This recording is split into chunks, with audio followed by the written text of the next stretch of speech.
നമസ്കാരം. ഇന്ന് നമ്മൾ നോക്കാൻ പോകുന്നത് ചന്ദ് ബർദായി എഴുതിയ പൃഥ്വിരാജ് റാസോ എന്ന ഹിന്ദി സാഹിത്യത്തിലെ തന്നെ ആദ്യത്തെ പ്രഥം മഹാകാവ്യമാണ്. അതായത് ഫസ്റ്റത്തെ മഹാകാവ്യമാണ്. അതുപോലെ തന്നെ ഇതിൻ്റെ രചയിതാവായിട്ടുള്ള ചന്ദ് ബർദായാണ് ഹിന്ദി സാഹിത്യത്തിലെ ആദ്യത്തെ മഹാകവി. അദ്ദേഹം ജനിച്ചത് 1225 ലാഹോറിലാണ്.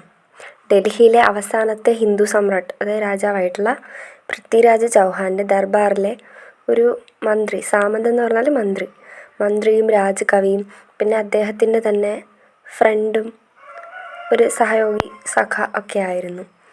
യുദ്ധഭൂമിയിലായാലും ദർബാറിലായാലും എല്ലായിടത്തും ഈ പൃഥ്വിരാജ് ചൗഹാൻ്റെ കൂടെ തന്നെ നിന്നൊരാളാണ് ചന്ദ് ബർദായി. രണ്ടുപേരും ജനിച്ചതും ഒരേ ദിവസം ആണെന്നാണ് പറയപ്പെടുന്നത്.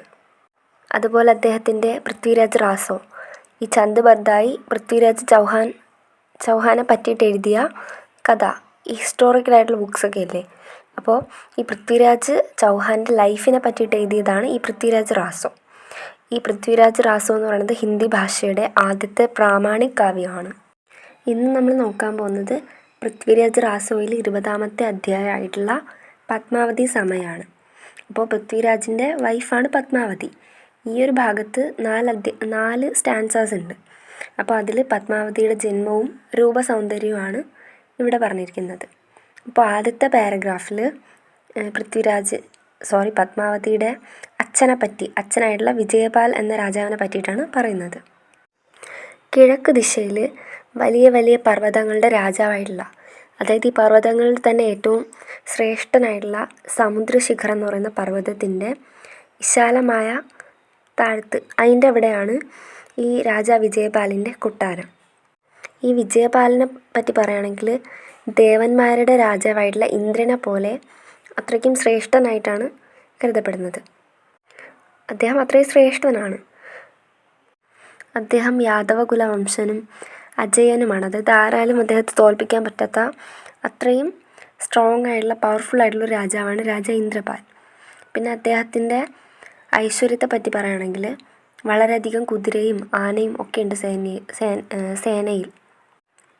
ഇന്ദ്രൻ്റെ കീർത്തി ലോകം മുഴുവൻ വ്യാപിച്ചിരിക്കുന്നത് പോലെയാണ് അദ്ദേഹത്തിൻ്റെ ഐശ്വര്യത്തെപ്പറ്റിയും കീർത്തിയെപ്പറ്റിയുമെല്ലാം കടലുകൾ കടന്ന് എല്ലാ ദിശയിലും ഭൂമിയുടെ അറ്റം വരെയും ഇദ്ദേഹത്തിൻ്റെ കീർത്തിയുടെ ശബ്ദം വ്യാപിച്ചിരിക്കുന്നു എന്നാണ് പറയണേ.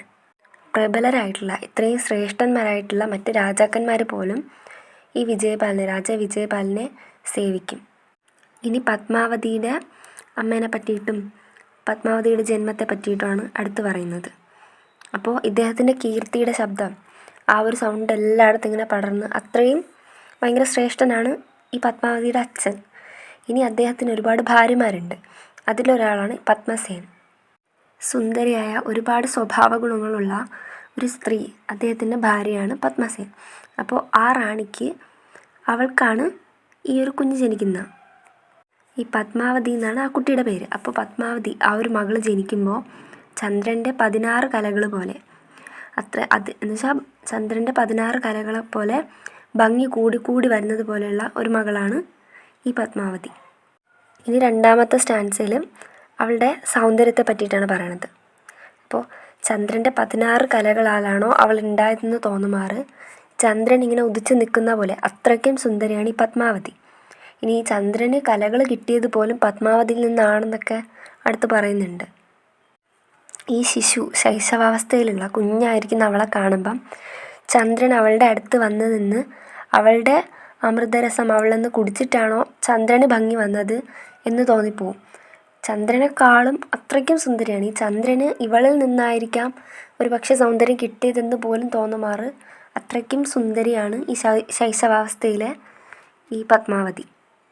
അടുത്ത് 2nd സ്റ്റാൻസിൽ 3ാമത്തെ വരിയിൽ ഇവളുടെ അംഗവർണ്ണ, ബോഡീനെ പറ്റിയിട്ടൊക്കെയാണ് പറയുന്നത്. ഈ പത്മാവതിയുടെ ശരീര സൗന്ദര്യമാണ് അടുത്ത് പറയുന്നത്. അതായത് ഈ വിരിഞ്ഞ താമരപ്പൂക്കളുടെ നിര പോലെ.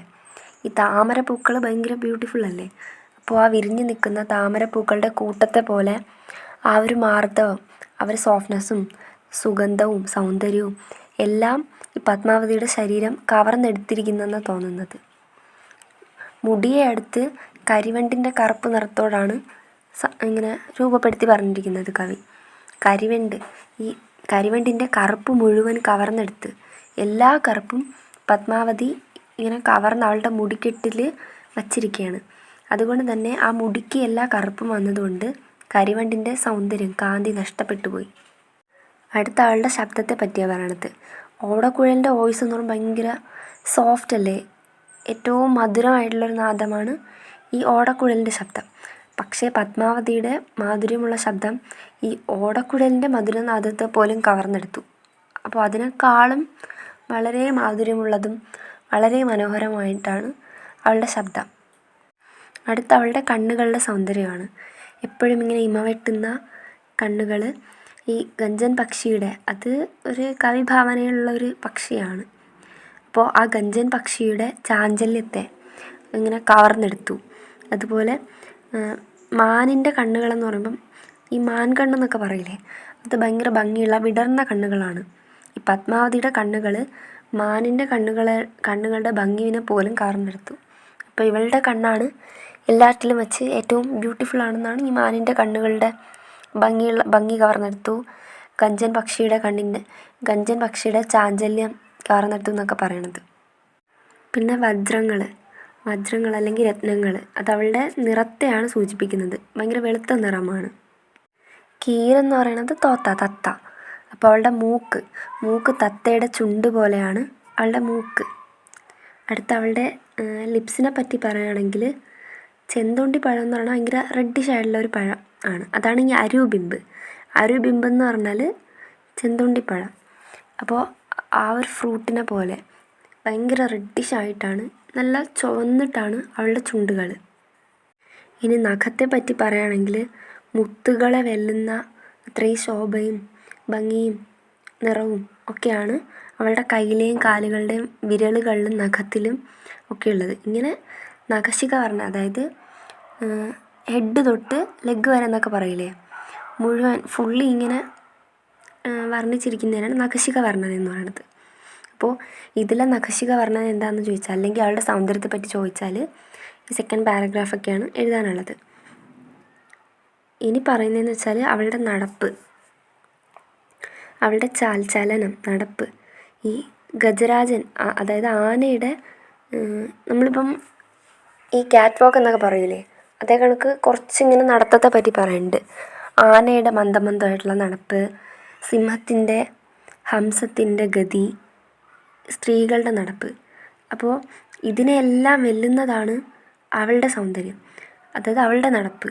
ആനയുടെ മന്ദമുള്ള നടപ്പ്, സിംഹത്തിൻ്റെ നടപ്പ്, ഹംസത്തിൻ്റെ ഗതി, ചലനം, സ്ത്രീകളുടെ നടപ്പ്, ഇവയെല്ലാം ഇവളുടെ പത്മാവതിയുടെ നടത്തം കണ്ടിട്ട്, അവളുടെ ചലനം കണ്ടിട്ട് ഇവരുടെ നിന്നൊക്കെ കവർന്നെടുത്ത പോലെ നാണത്താൽ അവളുടെ നടത്തം കണ്ട് നാണിച്ച് അവരൊളിച്ച് കളയാണ്. കാരണം അവരുടേതിലും ഒരുപാട് മനോഹരമാണ് ഇവളുടെ നടപ്പ്. അടുത്ത് പറയുന്നത് ബ്രഹ്മാവ് ഈ പത്മാവതി നിർമ്മിച്ചിരിക്കുന്നത് ഈ അച്ചിലൊക്കെ വാർത്തെടുത്തതുപോലെ അത്രയും പെർഫെക്റ്റായിട്ട്, എല്ലാ കാര്യങ്ങളും അത്രയും പെർഫെക്റ്റായിട്ട് ഒരു അച്ചിലൊക്കെ വാർത്തെടുത്തതുപോലെയാണ് ബ്രഹ്മാവ് പത്മാവതിയെ നിർമ്മിച്ചത്. ഇന്ദ്രൻ്റെ പത്നിയായിട്ടുള്ള സചീദേവിയെ പോലെ സുന്ദരിയായിട്ട്, അതും ബ്രഹ്മാവിൻ്റെ ഒരു സൃഷ്ടിയാണ്. ഇന്ദ്രൻ്റെ പത്നിയായിട്ടുള്ള സചീദേവി, അവളെപ്പോലെ അതിമനോഹരിയായിട്ടാണ് ഈ പത്മാവതിയെയും ബ്രഹ്മാവ് സൃഷ്ടിച്ചത്. ഇനി അടുത്ത് പറയാണ്, അത്രയ്ക്കും അത്യന്തം മനോഹരമാണ് ഈ പത്മാവതിയുടെ രൂപം. കാമദേവൻ്റെ പത്നിയായിട്ടുള്ള രതീദേവിയെ പോലെയാണ് ബ്രഹ്മാവ് രചിച്ചിരിക്കുന്നത്. അതായത് ഇന്ദ്രപത്നി സചീദേവിയെ പോലെയും കാമദേവൻ്റെ പത്നി രതീദേവിയെ പോലെയുമൊക്കെ ഭയങ്കര സുന്ദരിയാണ്. അവരൊക്കെ എന്ന് പറയുന്നത് ഈ സ്ത്രീ സൗന്ദര്യത്തിൽ ഏറ്റവും മുന്നിൽ നിൽക്കുന്ന ആൾക്കാരാണ്. അപ്പോൾ അതുപോലെ തന്നെ അവർക്ക് തുല്യമാണ് ഈ പത്മാവതി, അത്രയും സുന്ദരിയാണ് ഈ പത്മാവതി എന്ന് പറയുന്നത്. അടുത്തതിന് 3-ാമത്തെ പാരഗ്രാഫ്. അതിലും ആദ്യം പറഞ്ഞിരിക്കുന്നത് കാമദേവൻ്റെ പത്നി രതീദേവിയെ തന്നെയാണ്. ഈ അത്രയ്ക്ക് സുന്ദരിയാണ് അവളെ കണ്ടാൽ ഇത് ഒരു പക്ഷേ രതീദേവിയാണോ എന്ന് തോന്നിപ്പോവും. അപ്പോൾ ഈ ബ്രഹ്മാവ് ഇവളെ രചിച്ചിരിക്കുന്നത് അത്രയും സുന്ദരിയായിട്ട് ഈ കാമദേവൻ്റെ പത്നി രതീദേവിയെ തന്നെയാണ് ഉണ്ടാക്കിയിരിക്കുന്നതെന്ന് തോന്നും.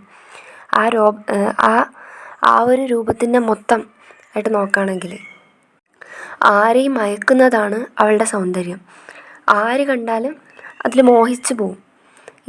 മൃഗങ്ങളും പക്ഷികളും ദേവന്മാരും മനുഷ്യരും മുനിശ്രേഷ്ഠന്മാർ പോലും ഈ പത്മാവതിയുടെ രൂപസൗന്ദര്യം കണ്ട് മയങ്ങിപ്പോവും, അതിൽ മോഹിതരായിപ്പോവും. ഈ ബ്യൂട്ടിക്ക് കുറേ ഇങ്ങനെ ലക്ഷണങ്ങളൊക്കെ ഇങ്ങനെ പറയത്തില്ലേ? അപ്പോൾ എല്ലാ തരത്തിലുള്ള ഈ ശരീര സൗന്ദര്യത്തെ കണക്കിടുന്ന, അല്ലെങ്കിൽ ഈ ശരീര സൗന്ദര്യത്തെ ഇങ്ങനെ പറയത്തില്ലേ, ഇന്ന സാധനങ്ങൾ വേണം, ഇന്ന ലക്ഷണങ്ങൾ വേണം. അപ്പോൾ ആ എല്ലാ ലക്ഷണങ്ങളും ഒത്തിണങ്ങിയ, എല്ലാത്തിലും പെർഫെക്റ്റായിട്ടുള്ള, മൊത്തം പൂർണ്ണ ശരീരത്താലും കലകൾ 64 കലകളുണ്ട്. അപ്പോൾ എല്ലാ കലകളിലും നിപുണയാണ്. അതായത് അവൾക്ക് എല്ലാ കലകളിലും കംപ്ലീറ്റ് നോളജ് ഉണ്ട്. അത്രയ്ക്കും ബുദ്ധി കൊണ്ടായാലും സൗന്ദര്യം കൊണ്ടായാലും കഴിവ് കൊണ്ടായാലും എല്ലാം കൊണ്ടും അത്രയും പെർഫെക്റ്റാണ്, അല്ലെങ്കിൽ നമ്പർ 1 ആണ് പത്മാവതി എന്ന് പറയുന്നത്. അടുത്ത സെൻറ്റൻസിൽ പറയുന്നത് പത്മാവതിക്ക് അറിയാത്ത വിദ്യകളൊന്നുമില്ല, എല്ലാ വിദ്യകളും അറിയുന്നവളാണ്. വേദങ്ങളുടെ 6 അംഗങ്ങളും അറിയുന്നവളും രതിയെപ്പോലെയും പൂർണ്ണ രൂപത്തിൽ ഈ വസന്തത്തിന് തുല്യം. വസന്തം എന്ന് പറയുമ്പോൾ വസന്ത സമയത്താണ് ഈ പൂക്കളൊക്കെ വരുന്ന ഫലങ്ങൾ വയ്ക്കുന്നത്. അപ്പം അവളെ കാണുമ്പം ഈ വസന്തം വരുന്ന ഒരു പ്രതീതിയാണ്. അത്രയ്ക്കും സുന്ദരിയും അത്രയ്ക്കും എല്ലാ വിദ്യകളും അറിയുന്നതും അത്രയും ബെസ്റ്റാണ് ഈ പത്മാവതി എന്ന് പറയുന്നത്. ഇനി പറയുന്നത് അവളുടെ ഒരു ദിവസം നടന്നൊരു കാര്യമാണ്. അപ്പോൾ ഒരു ദിവസം അവൾ ഫ്രണ്ട്സിൻ്റെ ഒപ്പം, കൂട്ടുകാരികളുടെ ഒപ്പം കളിച്ച് നടക്കുകയായിരിക്കും അവിടുത്തെ ആ ഒരു ഉദ്യാനത്തിൽ, അതായത് പൂന്തോട്ടത്തിൽ, കൊട്ടാരത്തിൻ്റെ അവിടുത്തെ ഉദ്യാനത്തിൽ ഇങ്ങനെ കളിച്ച് കിടക്കുകയായിരിക്കും. അപ്പോൾ അവൾ നോക്കുമ്പം ഒരു തത്തേനെ കാണും. ആ തത്തയ്ക്ക് എന്തോ ഒരു പ്രത്യേക, ഒരുപാട് തത്തകളൊക്കെ കണ്ടിട്ടുണ്ട്, പക്ഷേ ഈ തത്തയ്ക്ക് അവൾ കാണുമ്പോൾ എന്തോ ഒരു പ്രത്യേകത തോന്നുന്നു. അതിനെ കാണുമ്പം അവൾക്ക് എന്തോ ഒരു ഇൻട്രസ്റ്റ് തോന്നുകയും മനസ്സിൽ ഭയങ്കര സന്തോഷം അല്ലെങ്കിൽ ഉല്ലാസം തോന്നുകയും ചെയ്യുന്നു ആ ഒരു തത്തേനെ കാണുമ്പം. അടുത്ത സെൻറ്റൻസിൽ 2 ഉപമകൾ വെച്ചിട്ട് ഈ തത്തേനെ കാണുമ്പോഴുള്ള പത്മാവതിയുടെ സന്തോഷത്തെയാണ് പറയുന്നത്. ഈ പ്രഭാതത്തിൻ്റെ കിരണങ്ങൾ പതിക്കുമ്പോൾ, അല്ലെങ്കിൽ പ്രഭാതമാകുമ്പോൾ എങ്ങനെയാണോ ചക്വാപക്ഷി സന്തോഷവതിയാകുന്നത്, അല്ലെങ്കിൽ താമര വികസിക്കുന്നത്, സന്തോഷിക്കുന്നത്, അതുപോലെയാണ് ഈ തത്തേനെ കാണുമ്പം പത്മാവതിയുടെ മനസ്സ് ഭയങ്കരമായിട്ട് സന്തോഷിക്കും. നേരത്തെ പത്മാവതിയുടെ രൂപസൗന്ദര്യം പറഞ്ഞപ്പോൾ പറഞ്ഞതാണ് അവളുടെ ലിപ്സ് ബിംബുഫൽ, മറ്റേ ചെന്തൊട്ടിപ്പഴം പോലെ ഭയങ്കര ചുവന്ന നിറത്തിലുള്ള ആ ഫ്രൂട്ട് പോലെ ആണെന്ന്. അപ്പോൾ ആ ചെന്തൊട്ടിപ്പഴം പോലെയുള്ള അവളുടെ ആ ചുണ്ടുകൾ കാണുമ്പം തത്ത വിചാരിക്കുന്നത് ഇതാ ബിംബഫലമാണെന്നാണ്. അതിങ്ങനെ നോക്കിയിട്ട് ആ പഴം പറിക്കാനായിട്ട്, അല്ലെങ്കിൽ ആ പഴം തിന്നുന്നതിനായിട്ട് ഇങ്ങനെ നോക്കുക. അതേസമയം പത്മാവതി ആണെങ്കിൽ ഭയങ്കര അതിശയോക്തി കലർന്ന കണ്ണുകളോട് ഭയങ്കര സന്തോഷത്തോടു കൂടി തത്തയെ നോക്കിക്കൊണ്ടിരിക്കുക. അപ്പോൾ 2 പേരും അങ്ങോട്ടും ഇങ്ങോട്ടും നോക്കുന്നുണ്ട്. പത്മാവതി ഈ തത്തയ്ക്ക് എന്തോ ഒരു ഡിഫറൻസ് തോന്നിയിട്ട്, എന്തോ ഒരു സ്പെഷ്യാലിറ്റി തോന്നിയിട്ട് എന്നെ ഇങ്ങനെ നോക്കിക്കൊണ്ടിരിക്കുക. പക്ഷെ തത്തയാണെങ്കിൽ അവളുടെ ചുണ്ടുകൾ ബിംബഫലമാണെന്ന് വിചാരിച്ചിട്ട് അതിലേക്ക് ഇങ്ങനെ ചാടി വീഴാനായിട്ട്, പെട്ടെന്ന് തന്നെ അതിങ്ങനെ കൈക്കലാക്കാനായിട്ട് ഇങ്ങനെ ഉന്നം നോക്കിയിരിക്കുക. അപ്പോൾ തത്ത ഇങ്ങനെ അതിൻ്റെ ചുണ്ട് കൊണ്ട് അവളുടെ ചെന്തൊട്ടിപ്പഴം പോലെയുള്ള ആ ഒരു ചുവന്ന ചുണ്ടുകൾ കുത്തി പറിക്കാനായിട്ട് ഇങ്ങനെ ആഞ്ഞു വരണതും പത്മാവതി അവളുടെ കൈകളുകൊണ്ട് അപ്പം തന്നെ ഈ തത്തേനെ ഇങ്ങനെ പിടിക്കും. എന്നിട്ട് ഈ തത്തേനെ പിടിച്ചു കഴിയുമ്പം ഇവൾ ഭയങ്കര സന്തോഷവതിയാവും ഈ പത്മാവതി. അങ്ങനെ ഒത്തിരി സന്തോഷത്താൽ ഉല്ലസിച്ച് ഈ തത്തയെ ഇങ്ങനെ പിടിച്ചുകൊണ്ട് കൊട്ടാരത്തിനകത്തേക്ക് പോകുന്നു. എന്നിട്ട് വളരെ ബ്യൂട്ടിഫുള്ളായിട്ടുള്ള ഒരു കൂട്ടിനകത്ത് ആ തത്തേനെ ഇടുകയാണ്. ആ കൂടെന്ന് പറഞ്ഞാൽ രത്നങ്ങളാലും മണികളാലും ഒക്കെ കൊത്തിവെച്ച് ഭയങ്കര ബ്യൂട്ടിഫുള്ളായിട്ടുള്ള, നല്ല ഇങ്ങനെ കൊത്തുപണിയൊക്കെ ചെയ്ത് രത്നങ്ങളും പഴങ്ങളും ഒക്കെ വെച്ച ഒരു കൂട്ടിലാണ് ഈ തത്തേനെ കൊണ്ടിടുന്നത്. ഇനി ഈ തത്തയിൽ നിന്നാണ് പത്മാവതി പൃഥ്വിരാജ് ചൗഹാനെ പറ്റി അറിയുന്നതും തുടർന്ന് അവരുടെ ലവ് സ്റ്റോറി പോകുന്നതും. അങ്ങനെയൊക്കെ നമുക്കിപ്പോൾ ഇത്ര പഠിക്കാനുള്ളൂ.